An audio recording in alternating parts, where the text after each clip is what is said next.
আসসালামু আলাইকুম ফ্রেন্ডস, আবারও আরেকটা রেসিপি নিয়ে হাজির হলাম।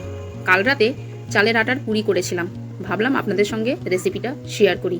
আপনারা দেখুন আমি কিভাবে রেসিপিটা বানাচ্ছি। চালের আটার পুরি বানানোর জন্য প্রথমে একটা পুর বানিয়ে নেব। পুরটার জন্য আমি আলুটাকে কুচি কুচি করে কেটে ধুয়ে লবণ আর হলুদ দিয়ে সেদ্ধ করে নেব।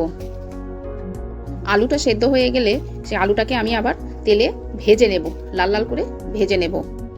আলুটা আমার হালকা হালকা ভাজা হয়ে গেছে। এবার এতে আমি হালকা জিরে গুঁড়ো দিয়ে দেব। এবার এটাকে ভালোভাবে মিক্স করে নেব।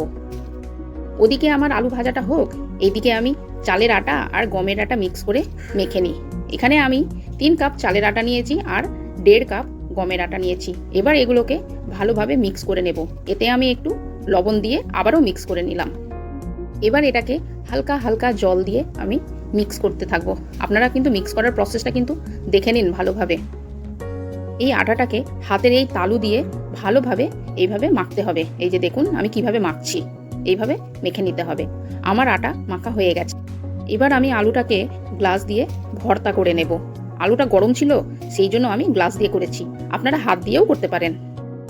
এবার আটার ছোট ছোট করে গোল করে নিতে হবে। আটাগুলোর এইরকম করে আমি পকেট করে নিয়েছি। এবার এর মধ্যে আলু ভরে দেব। এরকম করে আমি এটার মধ্যে আলুগুলো ভরে দিচ্ছি। এবার আমি আস্তে আস্তে এর মুখটাকে বন্ধ করে দেব, যেন আলুটা বেরিয়ে না যায়। এই দেখুন এইভাবে বন্ধ করে দিলাম। এখানে আমি আরেকটা আপনাদেরকে করে দেখাচ্ছি। এই যে দেখুন এরকম করে নেব, দিয়ে আবার এর মধ্যে আবার আলু ভরে এটার মুখটাকে আমি বন্ধ করে দেব।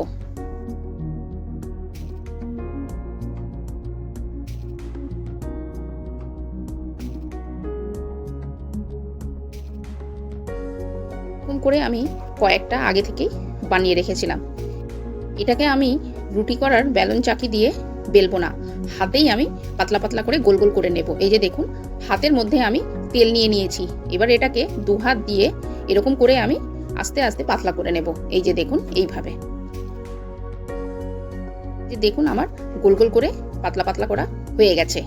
এই যে এবার এটাকে আমি কাঁটা চামচ দিয়ে ফুটো করে নেব, যেন এটাকে তেলে দেওয়ার পর ফুলে না যায়।